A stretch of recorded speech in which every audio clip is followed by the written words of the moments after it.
you mentioned how important it is for people to go to the doctor's office with your parent.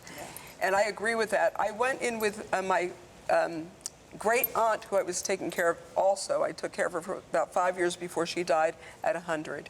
But the thing is that what they were asking her were things like, first of all, there were people coming in with regard to voting, and voting, actually signing voting rolls for her, which I thought was really interesting.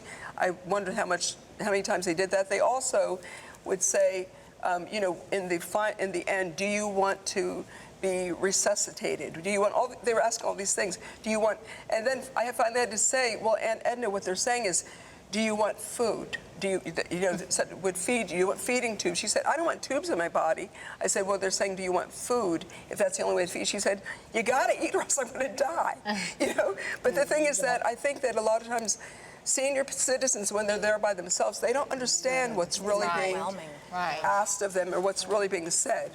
So in the end, I was there, and every time they said something, I said, what they're saying is, and I explained it. They had a sheet, and I explained it, and then she was able to answer more, definitely what she wanted and what she did not want.